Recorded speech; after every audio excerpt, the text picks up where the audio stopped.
AFC questions government's plans on Berbice Bridge and infrastructure projects.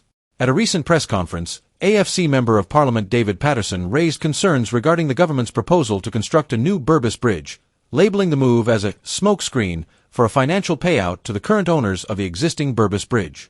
Patterson noted that the concessionary period for the bridge is not due to end for another 3 to 4 years, yet the government has initiated discussions around its replacement.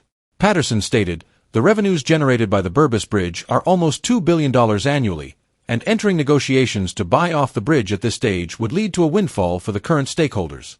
This payout, estimated at around $8 billion, raises questions about the government's true motivations." He further criticized the proposed location of the new bridge, citing it as the least favorable site based on previous technical and financial studies, and suggested the government had not provided sufficient data to justify the replacement. Patterson also pointed out the lack of an increase in traffic volume to support the need for a new bridge, referencing the consistent subsidy of $161 million annually since 2016 to keep fares low for users. Beyond the Berbice Bridge, Patterson expressed concerns over the broader infrastructure projects undertaken by the government, including the Skeldon Highway and other large-scale investments. He emphasized that many of these projects were not outlined in the government's manifesto, and the decision-making process appeared arbitrary. "There's no plan," Patterson remarked. "They are literally making it up as they go along." Patterson called for a structured 5, 10, and 15-year national development plan, which would include input from all stakeholders, including the private sector. He emphasized the need for transparency and a clear roadmap for Guyana's future infrastructure development. In response to the government's recent announcement about the introduction of electronic ID cards, Patterson questioned the purpose and effectiveness of this initiative.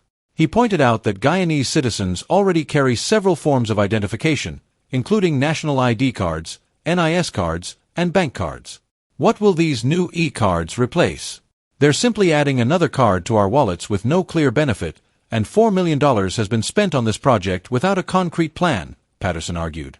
The AFC continues to call for more transparency and accountability in the government's infrastructure development and financial management. I always say whenever I speak, the devil is in the details.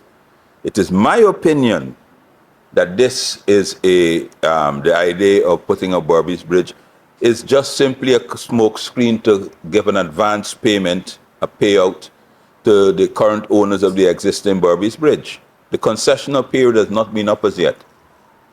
Right? The concessional period comes up in another 3 or 4 years. The Berbice Bridge revenues per year is almost $2 billion. So if you are now talking about paying off and entering into negotiations with to buy off the bridge, we're talking to a company, and we know who the stakeholders are, will be in for windfall sometime next year on the guise of us to build a new bridge of about $8 billion. We know, and everybody would suspect that if this is done, we know who the best friends of the persons are. We know who they are, and we would know that if you campaign season is coming on, you could connect the dots, Antonio.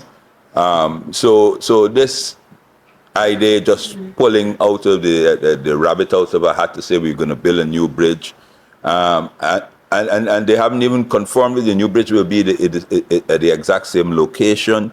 They haven't confirmed anything. They claim, and I just shared with the public, and quite a few ago, that the location of the bridge was the least favorable of it. The least favorable. They speak about the monies and those things. Technically, financially, the least favored position is where they built this bridge. But we haven't did, and that study is whatever the Leuchberger study, it's about at least 15 years old. And if it was the least favorable then, it was probably even doubly so now. But we have to look at the idea, what is the reason all of a sudden for you to decide, all of a sudden, they started off, and Antonio, please trace back what I'm trying to tell you. They started saying that they wanted a